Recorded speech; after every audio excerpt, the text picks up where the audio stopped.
How do we equip our families with a biblical worldview? How do we prepare the next generation for life? How do I grow in my walk with the Lord and in my marriage? If you wrestle with these questions, you are in the right place to find answers. Welcome to the Entrusting the Faith podcast.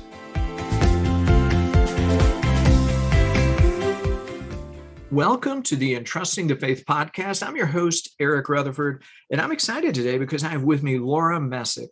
She is the executive director of Portico, which is here in Murfreesboro, Tennessee. And really, it's just one of many pregnancy centers around the U.S. for women who are experiencing an unexpected pregnancy. Portico provides guidance, a listening ear, but they also provide real help to walk these women and these families through this incredibly stressful process and season of life. So I'm really excited to have Laura with me today. Two quick items before we get to our interview. First, if you go to our website at entrustingthefaith.com, scroll down to the bottom, sign up for our weekly emails so you know who is coming up on the podcast for the week and who you may have missed the previous week. You'll also get a free resource when you do, and you can find all our other podcasts on our website while you're there. Feel free to scroll through them, find other interviews to really help you along the way. Second, this episode is just brought to you by my book, Leading While at Home, How Husbands and Fathers Can Biblically Lead Their Families. So if you've ever thought, man, I want to be a godly husband or father, I don't know where to start, or you've heard that you need to do something to equip your family, but you just don't know where to begin, well, if this is you or anybody you know, Leading Well at Home will show you how you can love Jesus Christ, love and serve your wife and children, and take responsibility for discipling your family. You'll be encouraged and given action steps that you can apply so that you're moving forward. Okay, now let's jump into today's episode. Welcome, Laura. Thank you. I'm really grateful for the opportunity to speak with you, Eric, and I appreciate you having me. Oh, my pleasure. My pleasure. Now, for everybody listening, if you don't live in Middle Tennessee, that's okay. Mm-hmm. You can still listen along because I've got some questions for Laura to really give us some information to everybody listening for your particular town, city, location. So don't just go, oh, they're in Murfreesboro, I'm not, and tune us out. So just hang in there because this is applicable to you as well. Absolutely. And so, Laura, just tell us a little bit about Portico, whether we're in Murfreesboro or somewhere else. What is it? Well, Portico is, and I'm glad you mentioned that about being in different areas. Portico is part of the network of pregnancy centers across the United States. There are almost 3,000 of us. We're all independent, but we are all basically on the same mission, and that is to help women and the men in their lives as well, but to help women who are experiencing an unplanned or a difficult pregnancy, difficult circumstances surrounding a pregnancy, a lot of times unsure about whether or not they want to carry the baby, a lot of times very sure that they don't want to carry the baby. So we're there to be a listening ear, a sounding board, to offer real help, not just compassion, that's a big part of it, but to help women through a very difficult time in their lives and to be in their corner. So that's what we do. So one thing we had talked about just before we jumped on air was that this is a faith-based pregnancy center. Mm-hmm. So for those listening, well, I guess two questions really there. And I know these aren't on the list, so I'm throwing you a curveball early. All right. Do people, do they have to be a believer to call you? And second, why is a Christ-centered pregnancy center so important? Well, let's go for the first question. No, we don't have any requirements about our clients. They can be anybody from anywhere in any walk of life. Doesn't matter what their belief system is, what their religious system is, or if they even have a religious preference. We will see anybody that needs our help, and we do. We see a lot of different kinds of people. It's important to us as a faith-based organization, and I would dare say the vast majority of pro-life pregnancy centers across the United States are faith-based. We make no requirements, like I said, of our client. We don't get them in there and harass them and coerce them into anything. But we do think that we have something really that they need to offer. We have the gospel, we have the love of Christ, we have the truth that we're all made in God's image. And part of what we do is really try to help women see the humanity of their unborn child. And as you probably know, most pregnancy tests or pregnancy centers, after they've done a positive pregnancy test, will then offer an ultrasound, which is done by our licensed RDMSs or RNs who've been specially trained under the auspices of a medical director. Everyone that's in here has been trained and licensed. So we offer both sides of that. We offer the spiritual component, the help, the compassion, and then we also offer a very good medical service. And we do all of that for absolutely no charge to our clients. Wow. So free of charge, just being able to provide a really incredibly helpful service to them. Mm-hmm. We think so, yes. Wow. And the ultrasound too. So I love the ultrasound part of that as well. What's the ultrasound do in terms of helping the process or helping them, kind of get a feel for what's going on? Well, it's always surprising to me that in this day and age, with everything that's available on the internet, how many people still really don't understand the humanity of an unborn child. And it's very easy to see that once you've had an ultrasound. And that can even be as early as 6 or 7 weeks along, that you can actually see the formation of that unborn baby. I sat in on one a couple of weeks ago for my daughter-in-law, who's expecting my 10th grandchild. And I've seen so many of those, but we have a brand new machine. And I was just once again stunned she was 15 weeks at that point, and just seeing that, yes, this is a human being. And so many women have made comments along the lines of, I had no idea. I guess that's a baby. They said it was just a lump of tissue. And people deserve to have all the information. Women deserve to really be informed before they make a decision that they can never change once it's done, once you've completed an abortion. So that's what we're trying to help them accomplish. Wow. And that's huge and incredibly powerful. Now, you talk about the ultrasounds, you talk about providing real help for these women who are going through this situation. What are some of the services you offer? What are some of those specific helps? Well, one of the things that we do that I think most pregnancy centers do, a lot of them do, is we walk with the client for 2 years after the baby's born.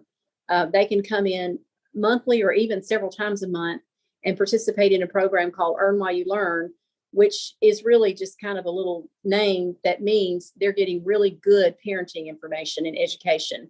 It's a library of about 200 different lessons that they can choose from, everything from how to help a newborn to sleep to the terrible twos to potty training.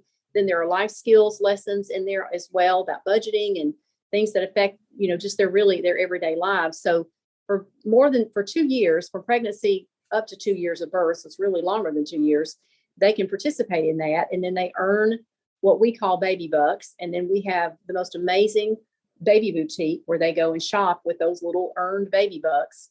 And they can get everything they need from start to finish, from maternity all the way up to toddler size 2. And then hopefully by then they've gotten on their feet. We offer extra classes with our nurses that are a little bit more medically informed.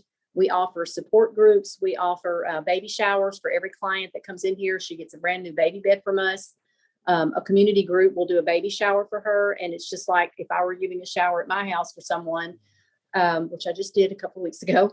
And so they plan the food, they plan the gifts, and they shower these ladies with love and mercy and compassion, and really help them to understand that not only do we value their baby, which we do, but we value them, and we want them to understand their value and their worth in the Lord. And then all kinds of community resources that we can connect them to. A lot of them need help with housing. They need help with jobs maybe. And those are not easy situations to navigate through, but we walk through a lot of those with people and do the best we can. We also help facilitate adoption if that's something that the client wants.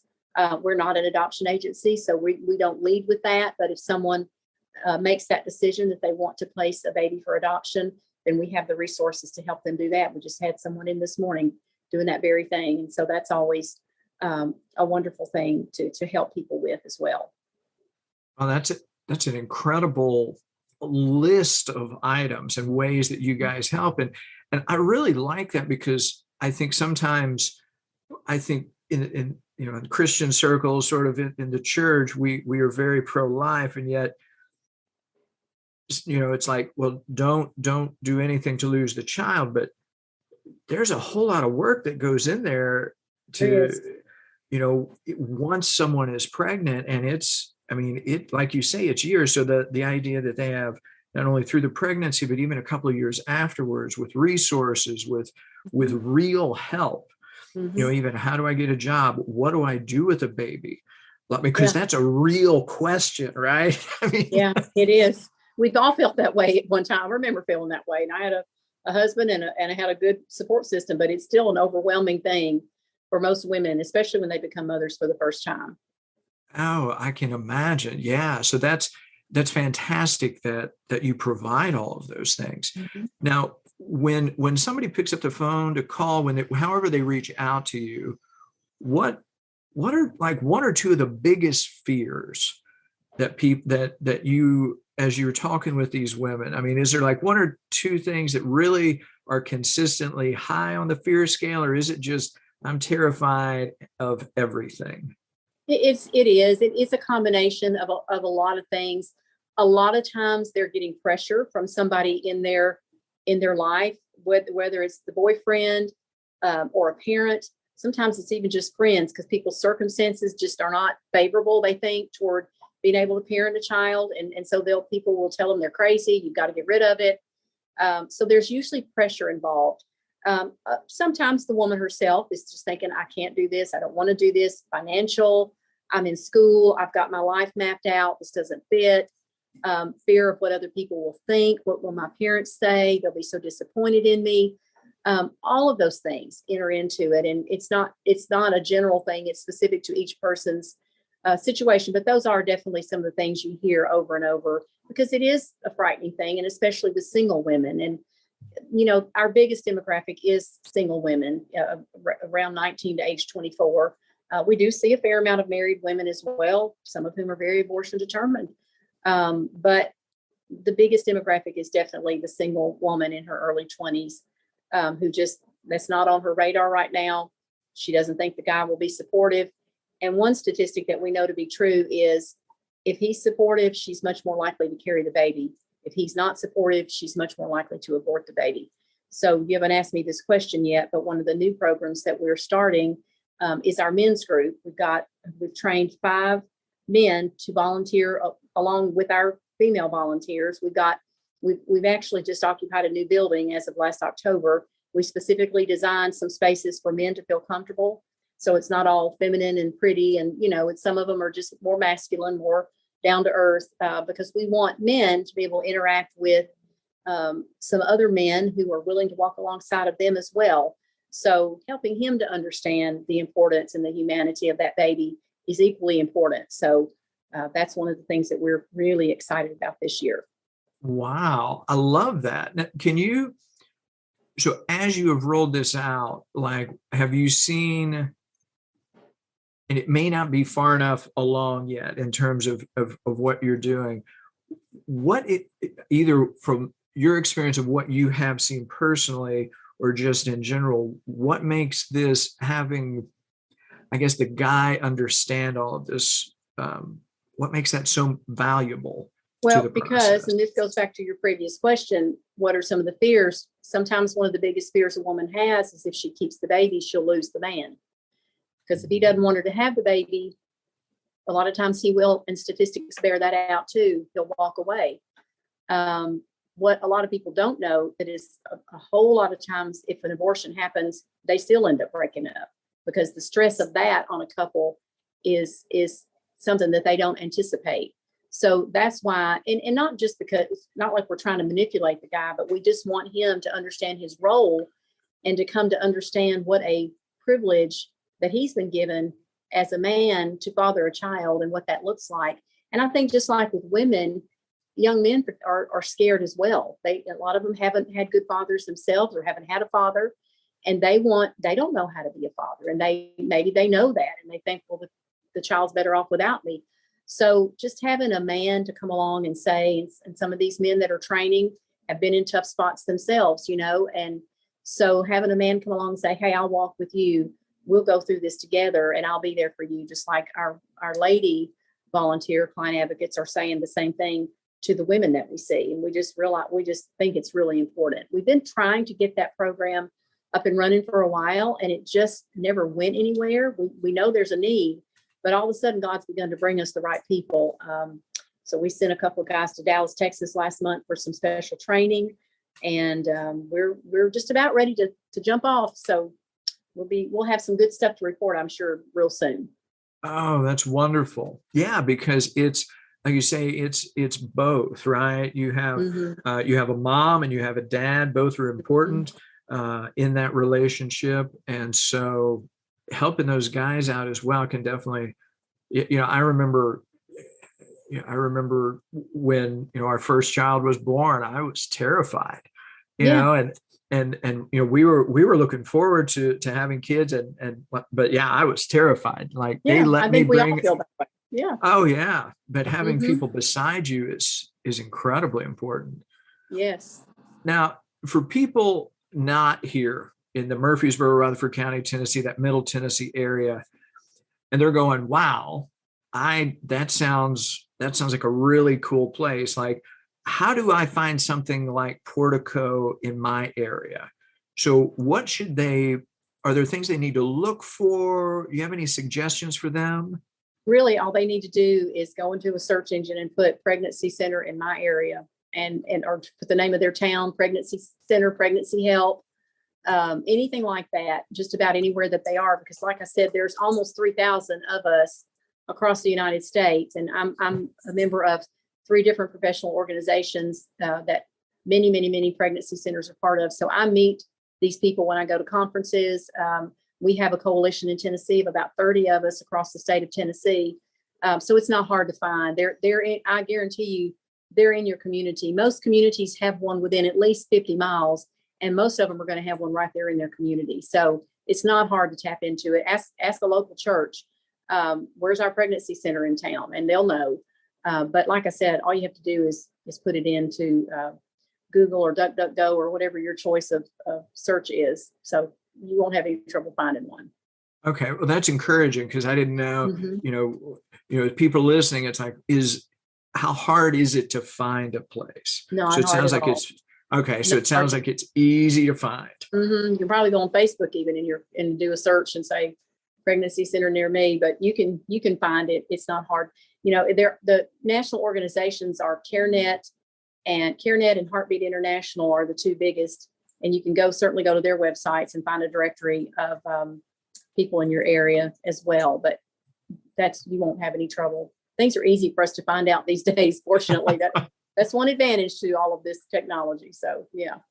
It is. Now, for people who are listening and they're like, wow, this is stirring something within them, right? And so they're like, their heart, it just like the Lord is just working in them like, wow, I would like to serve, or I would like to help. So can people volunteer to serve at Portico, and what kinds of things can they do, or how can they get involved? Okay.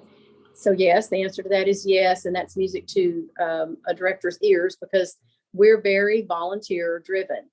We have a small staff of 9 people, and 4 of us are part-time and 5 of us are full-time. But the rest of us are volunteers, and we have a volunteer staff for probably 50 of us by the time you do our medical people, our client advocate volunteers, both male and female now.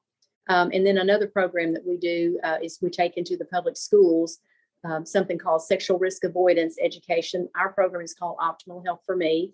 That is not operated under a faith-based position because obviously it's public schools, but we're teaching really good life skills in those classes. So between all of those volunteer groups, we have about 50 volunteers.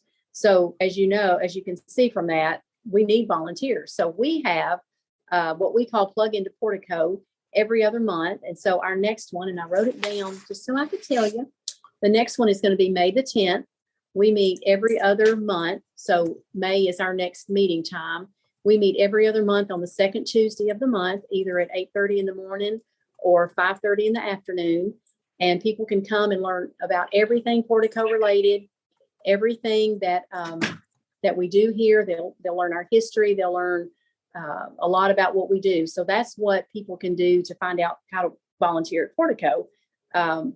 They can be client advocates, which means they work right with the clients. They can be a volunteer in the schools, the program I just mentioned there. If they're medical, an RN or above, they can scan and do ultrasounds.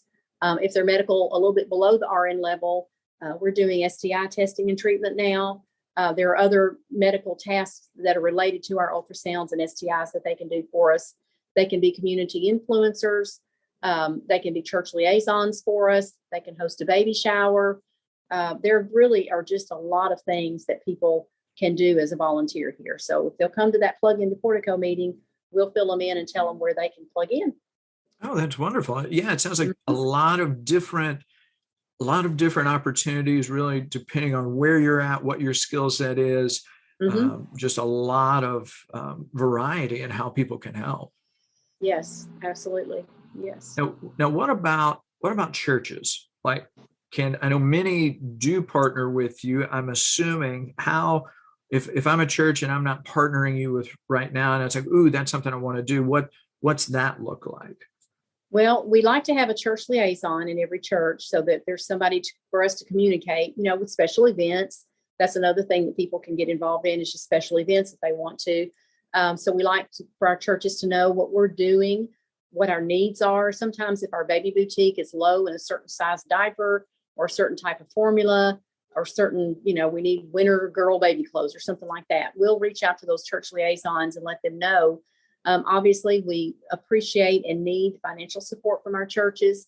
Some churches are monthly givers, and then other churches do what we call our baby bottle campaign every year. And we raise about $75,000 a year through that, which the churches just distribute baby bottles with their name on it, and we give them credit for how much they raise. And so at prayer needs, we have a prayer team that meets, just everything like that. Sometimes a particular church will take a real interest in our men's ministry or our baby shower ministry. We've had one church that's done numerous baby showers for us. We've got another church that was really the catalyst in us finally getting this men's ministry off the ground, because they just really God was putting a light on that for them, and they got real involved with us and really helped us get that going. So there can be all kinds of things like that churches can do. But if they just, come and be part of what we're doing here, find out what we're doing, have us to come and put up a table when you're having missions week, or because that's where we get a lot of our volunteers as well. They hear about us in their local churches, and that drives them then to want to come and get plugged in. So. Excellent. So they can reach out to you and then get that liaison opportunities set up. I love it. Absolutely. I love it. And then just any stories you would like to share, in terms of women who have come through the program, and just, so people listening, they hear all the resources, they hear all the opportunities, but ultimately it is a people, it's all about people. It is. Any stories you want to share just with the audience? One of the most moving stories that I have heard in recent years, and I've been doing this for 36 years. I've been the director for 14, but been involved with this ministry from the very beginning. But recently, we had a young woman who was receiving her ultrasound, and as she sat back up on the table when it was over, tears streaming down her face, and she said to the nurse, she said, "Oh, I wish every woman could have one of those that I just had." She said, because if they did, they wouldn't do what I did the first time. So she was a post-aborted woman, and this was her second pregnancy. And seeing that baby on the ultrasound made all the difference in the world to her. Another time I was up front. We were short-staffed, and they don't let me up front very much. I'm usually in the back. But I was up there just kind of answering the phone and greeting people as they came in, because all the rooms were full, doing client services. And this young woman came in for her Irma You Learn lesson in her baby boutique shopping. And she was a little early. There was still another client in there. And I said, you might just need to have a seat and wait just a few minutes. I said, I'm sorry, but we've got somebody in there. She said, it is okay. She said, I just love to be here. She said, I just love being here as much as I can. She said, I feel so good when I'm here. So women really are met with love and mercy and compassion when they come here, and they feel it. And they don't experience that a lot of other places that they go to. And they really do. Our volunteers are so committed to making people feel loved and know that they are worthy, that they're worthy, that God sees them with great love and worth. So we do that really well. People will come in and have a baby on their hip and go and walk up to the window and say, is such and such a person here? They'll be looking for a particular client advocate. One time it happened to be our client services director, and she told the young woman at the time that she was pregnant about her own story. She had been a teenage mom, and she had gone through school, and now she's our client services director. And she said, you can do this. You can do this.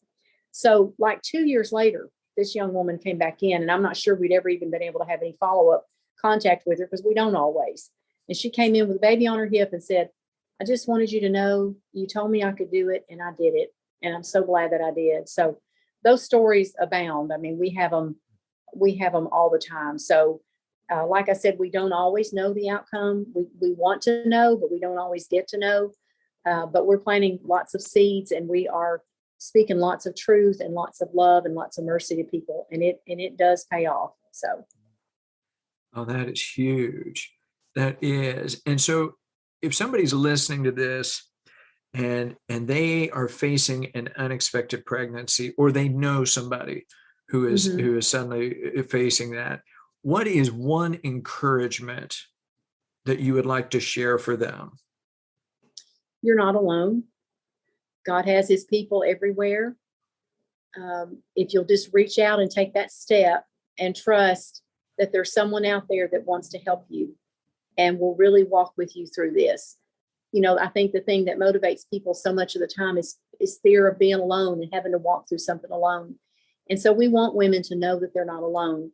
We also want to treat them like intelligent human beings and help them understand all of the information. They deserve that. They deserve to understand, what's really going on with them. How far along is that baby? What does that developmentally look like? We trust her to know that. And so we want her to have all of that information, and then know that there's a whole team of people that want to come alongside her and walk beside her and help her through this. And then another thing, I haven't touched on this, but I really want to, is that we do post-abortion counseling. We have a wonderful post-abortion team here.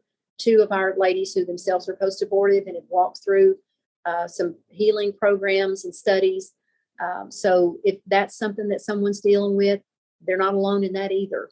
And I think that's a way that people are really kept in a bad place a lot of times, because they can't, even Christians, they can't forgive themselves. They know intellectually that God forgives them, but they can't forgive themselves. So don't let that stop someone. I want to encourage women and men who are post-abortive that there are people that want to walk with them through that, who've been there, who've been in that very place, and can help walk them through that. So that's the big takeaway, no matter what people are facing, is to know they're not alone, and there are other people around that want to help them and care for them.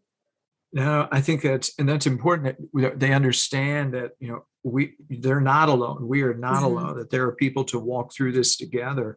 Now, just kind of, so you talked about the post-abortive counseling a little bit there, which I think is phenomenal. I think that's incredible that you guys do that. So if someone listening to this, if they are on the other side of that, if they've had abortion in the past, however long, whether it's 3 months or 3 years or whatever, they're listening to this and they're like, I need help. Is that like they just reach out to you guys directly through your, pick up the phone, whatever? Is that just a normal process?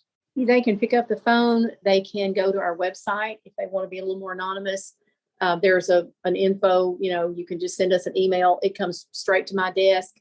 I will get it to the proper place, to the ladies that need to see it. If they want to leave a phone number, they can call them immediately and go ahead and start a conversation with them and kind of tell them what we offer from there. But one thing people need to know is that everything is confidential.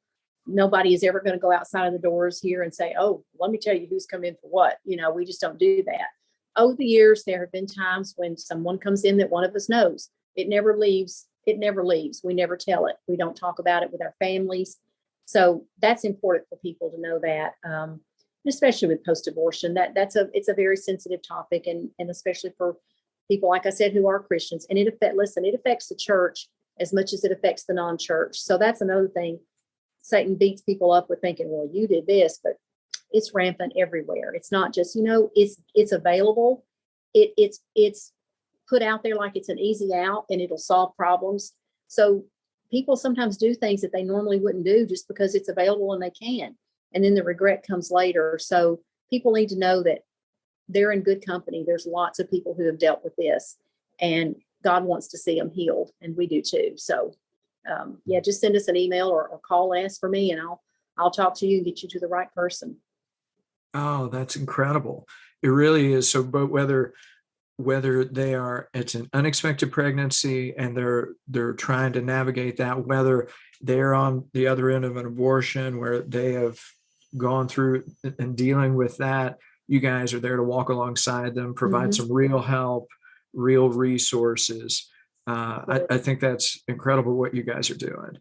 Well, thank you. And so for everybody listening, if they want to know more about Portico, what's the best place? Where can they go? What's the easiest place for them? Well, the best place, I guess, if you just really want to see the nuts and bolts of what we do, is go to our website. Like I told you earlier, it's a little more geared for clients, but you can see what we do. It lists all the services and things that we do. The best way really is to come in to plug into Portico. Even if you don't think you have time to volunteer, it's just good to come and get acclimated with who we are and what we do, especially if this is an issue that resonates with you and you feel strongly about abortion in America and defending life and standing up for little ones. Just come and learn what Portico is all about. Even if it's not something that you think you might want to be involved in on a regular basis, it might be something you want to just know about so you can be an influencer. We actually have a group, and I forgot to mention this, of millennials, and it's called Ignite. They've got some events coming up that they do. So anybody that's kind of in that millennial age group that is interested, you'll learn about that at Plug In. There's things you can get involved in pretty quickly. We've got a women's event coming up on April 29th called Bloom.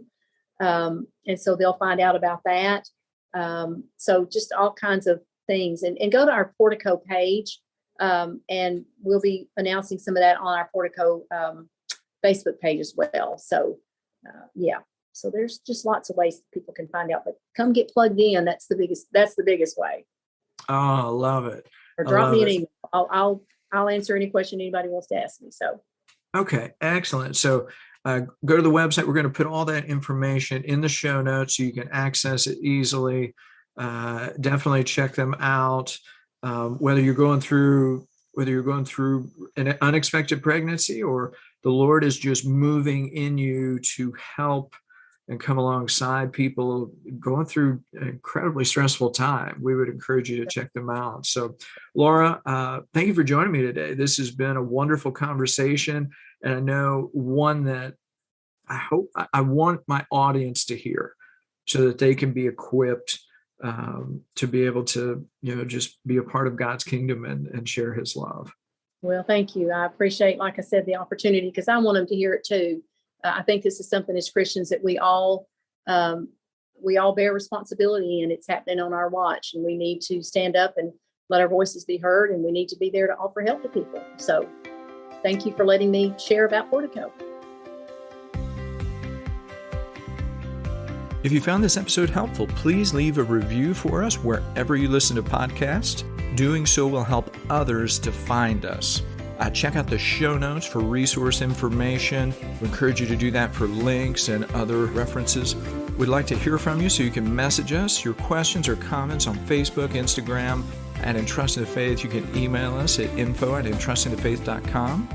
If you go to our website, which is www.entrustingthefaith.com, you can sign up to our email list and receive free resources as well as upcoming podcast episode information. So check it out. Lastly, just remember, legacies are built a day at a time. So start now.